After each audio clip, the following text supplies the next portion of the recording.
This is Charlie Turner. I'm here to show you how to do polymer clay on a glass bowl, a simpler method that I figured out. Strange way to figure this stuff out, but I was just playing around going, oh come on, this has got to be a little bit easier. Now typically, this is one that's already baked, and I'll show you how to take that off later. And here's another one. I have taken the bowl and cleaned it really, really well. I may have to lift this, but I want you to see what I'm going to be doing down below here.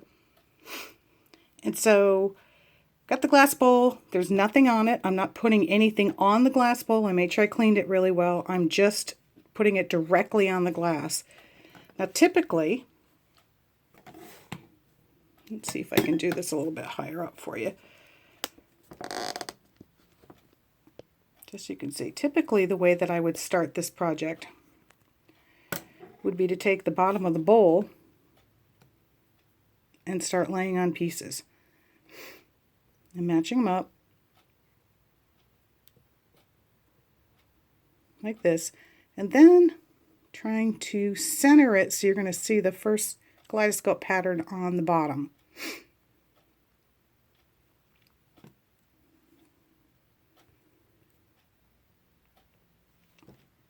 So that's how I would start it normally. This takes a lot of time, and you end up doing a lot of readjusting because you haven't got it quite in the center of the circular part of the bowl. If you can see what I mean. It doesn't quite sit there, so I'd have to adjust it. And then you would start individually adding pieces down the side.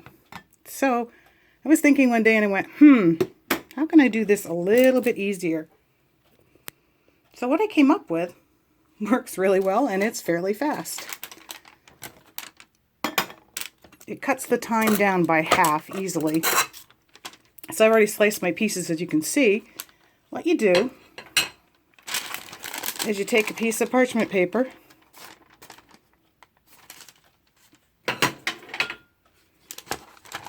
put a basic little black clay there, basic lunch plate upside down on it. Take your marker and run a marker all the way around the edge so you can make a pattern and cut it out. Now, plate size, that's all up to you. So I've got this, and then I cut it out. Pretty simple, right? Next step.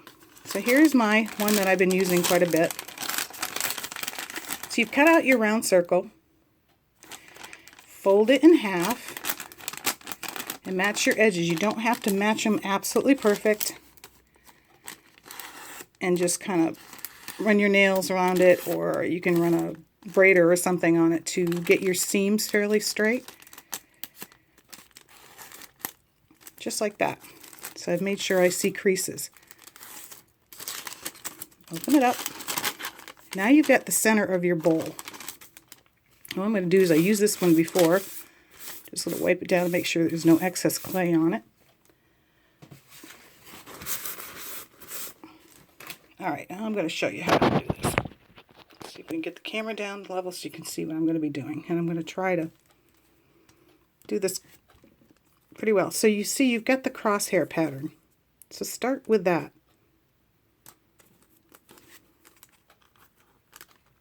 And all I'm doing is just put my pieces together. Trying to remember to match the pattern so that I don't mess it up, which I've done on different occasions. Gone through and gone, that doesn't look quite right, especially when you're using 6 pieces. I'm all stuffy today. Alrighty, here we go. Match my pieces. It's a lot faster to do it on this paper than it is the glass bowl, because of course the pieces are going to want to stick on the glass bowl. And yes, I end up counting my pieces sometimes to make sure I've got the right number.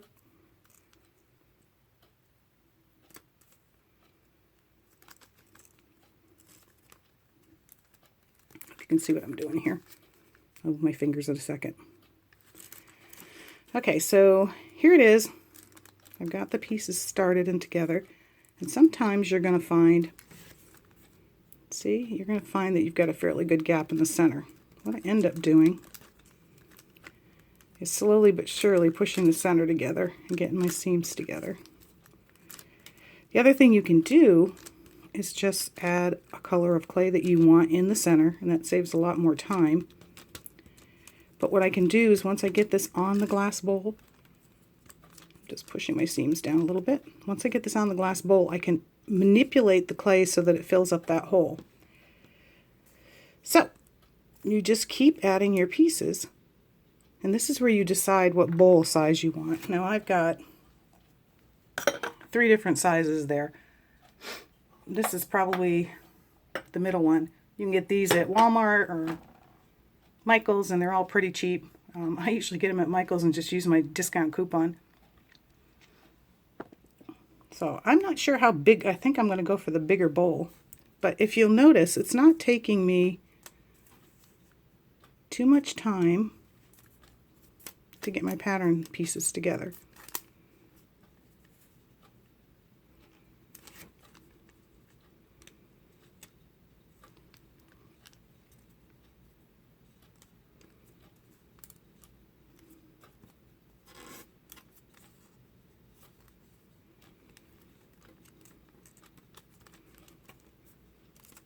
You should always start at one edge because you want to make sure that I'm building off the centerpiece, starting from that edge, just to make it a little easier.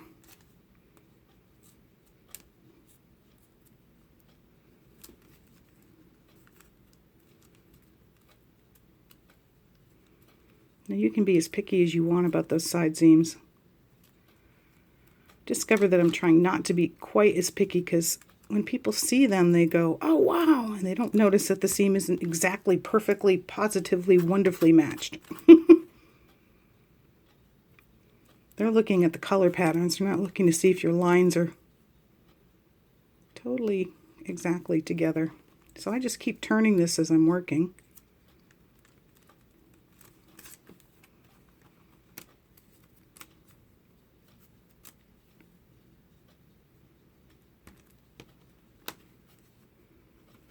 Try to center that one a little bit better.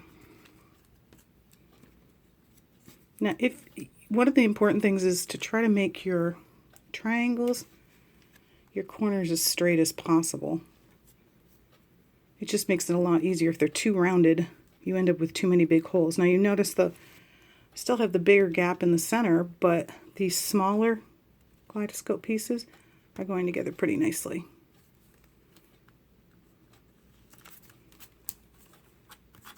Now the size of your bowl and the thickness of you probably want to do a fairly thick cut. I mean, I don't know how big that is. Let's see if I've got a ruler right here. Nope, I don't use a ruler. I have a ruler right nearby. I'm going to say that's at least 1/8 of an inch thick. Too thin, and your bowl's not going to be all that sturdy. Now, if you're going to do, for instance, I have a Lucy slicer. If you wanted to make your canes into, on one of these bowls as a candle holder, you can go a lot thinner if you're going to leave it on the bowl. You're not going to take it off. And if I did that, I think when I got to just before the last pieces, or the last edge, let me show you. Say on this bowl I was going to go to, I would probably say I was going to go like to 1/2 inch to the lip or something. I might take and put some Bacon Bond around the edge of it. I haven't really tried that yet, and I know it will hold because I've heard other people say it will, but I think once you've got a bowl completely covered, the clay's not going to come off of it.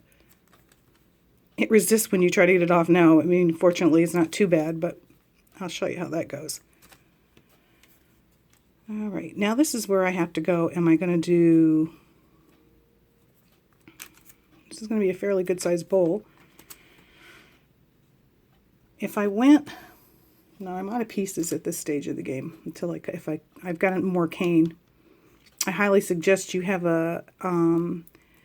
make a cane approximately 1 inch by 5 inches to cover a bowl. Completely cover a bowl, I would double that. but it depends on how far up the rim you want to go. Make sure you've got plenty of cane before you start this, because there's nothing worse than starting a pattern and going, I can't finish it.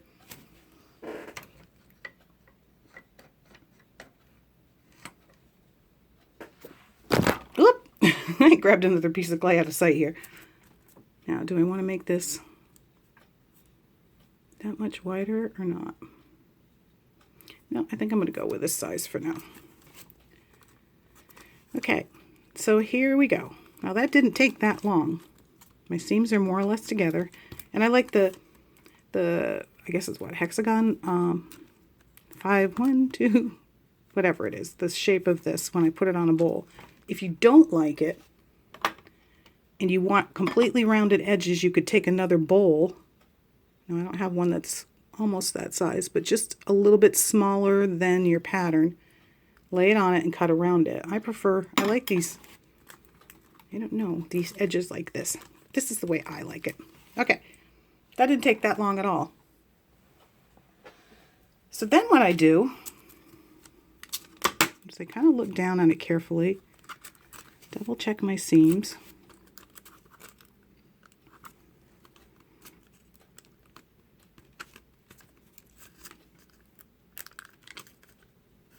Put them together a little bit more. And then you can take your roller, roll it, and just kind of help smooth them a little bit more. Now this, like I said, I'm going to fix this eventually here in the center.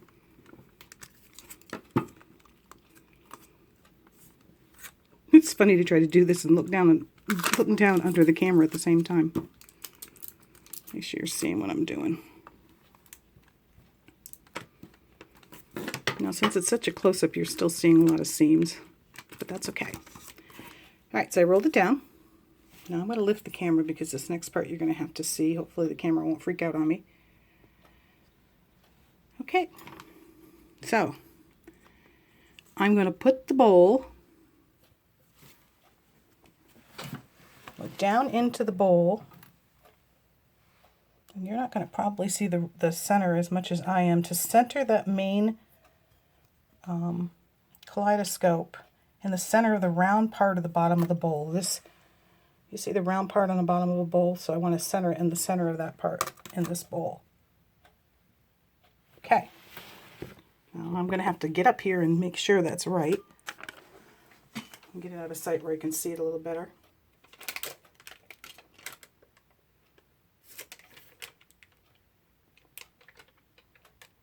Okay.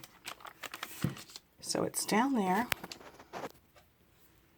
And then I'm going to push the bowl down a little bit so that that center stays. I'm just putting a little bit of pressure on the bowl so it's on there. I'm going to flip it over. I'm going to have to lift this up for you guys to see what I'm doing again.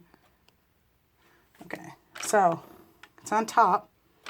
This part where the center kaleidoscope is, I'm just braiding it down, just rubbing on it a little bit so it gets to stay on there. And then I'm going to gently turn it and push down on my points. Now you're probably going, that's not going to fit. Well, you got to remember your clay is very flexible, so just pushing down on the points. I want it to stick to the glass as much as possible.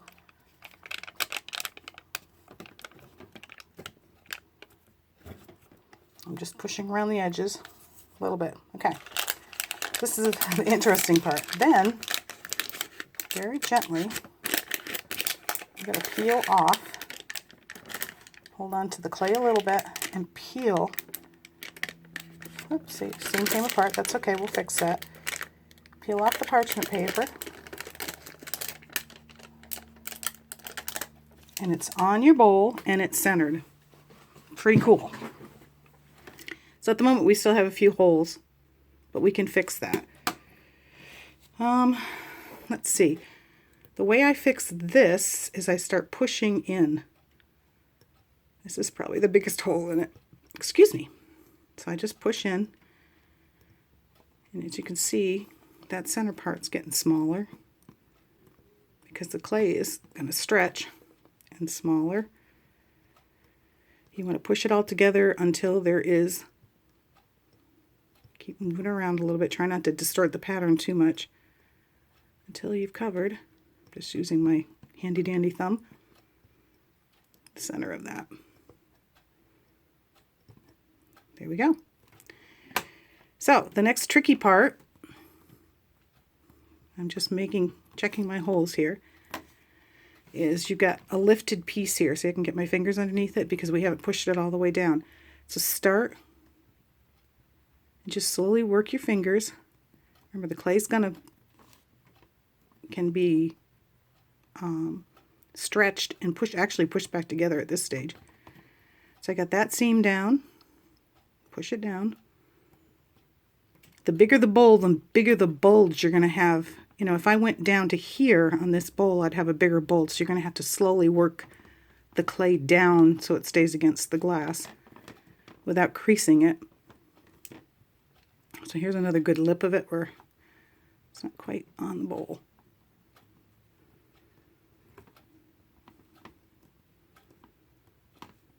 Gently push it down. You can rearrange this clay as you go here. You see your gaps in your holes and where the kaleidoscope pushed together. You can push those holes together. And that one's got a good lip. Just gently manipulate the clay. It's pretty forgiving if you allow it to be. Don't pull and tug. You're just pushing down very gently. Again, that hole. And look at that. It's on the glass. Now, a couple things, because I don't want to make this video too long on you, is to take your glass bowl, once you've got this all down, hold it up to light, and you're going to see, I call them pinholes, like right here, I can see it without the light behind it. Let's see if I can do this. If you can see, there's little holes where the seams aren't tied together, and you're going to see light through it, so you hold it up to a light. Like, so you can see that big hole there on the right side. So you're going to work those out. And then I highly suggest just rubbing the seams like this. And I usually tuck these little pieces up. I don't cut anything if I can help it. Rub your seams down so they're going to meet each other. I call them kissing. So they're kissing really well on the bottom against the glass of the bowl so you don't have broken seams. And just keep working it. And keep checking in the light. You'll find your little spots where the seams may not be totally together. And I just keep fixing it and fixing it. And then when I get done, I go over it with my finger and smooth it out really well when I'm totally finished. Now, that seam's down a little bit. If you don't like these little knobby edges here, push them up and flatten them out. You can take your X-Acto blade to straighten your lines if you want to, like this. Make it a little straighter. Just be careful not to cut your clay off in the process. And usually I manipulate this till I like the way the edges look. So there's your bowl. That didn't take any time at all once you've got your slices. That's the best part. Now I could go bigger if I wanted to on this bowl, and I haven't decided, which means if I got down to this point and I do have plenty of clay left, I could go ahead and slowly add pieces. The problem with doing that is by rolling it, we've manipulated the size of the cane, and if you look at that, that's 1, 2, 3, 4, 5 pieces. Now I don't have room to put another piece. Or if you lay it on the paper, I could get my 6 slices in here. So try to decide how big you want it before you put it on the bowl. Okay, there's that. So that's a bowl, and it's going to come out nice and shiny. So I have 2 bowls here because a lot of you have been saying, I don't know how to get it off the bowl once it's on there. If you're doing it down to the lip, you have to be very careful and slowly lift that lip. And because of the shape of this bowl, that's not going to work real well because it's too rounded. You go up to here or so, about halfway, and you should be able to pull the bowl off. This is a cooked bowl. So my handy dandy tool is to use my fingernails. Yes, there's clay under them. And just very carefully push my fingernails between the glass and the clay. And this takes a couple of minutes. And what you're doing is you're breaking the seal on the glass. That's why I think if you completely cover a bowl You really shouldn't have to glue it in to place. Other way to do it is to use X-Acto blade, and be careful because the last thing you want to do is ruin your bowl. Just lip it, just get it under there like a quarter of, maybe not even a quarter of an inch, and slowly work it around. I much prefer my fingernails. That way I know my fingernails are going to break before I break the bowl. So I'm just hitting each seam. You can almost hear the sound of me breaking the seam, a little snap sound.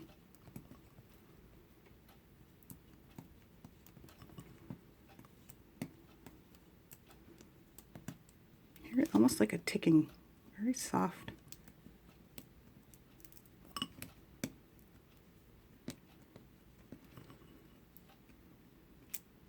And I'll pull, once I know I've kind of gone all the way around the ridge, just start to pull it gently, very gently. And there we go.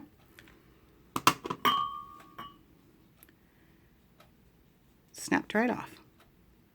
So we'll do this another one so you can see me do it again. One more time. This time I'll use my thumb. Just pushing my thumbnail between the glass and the clay.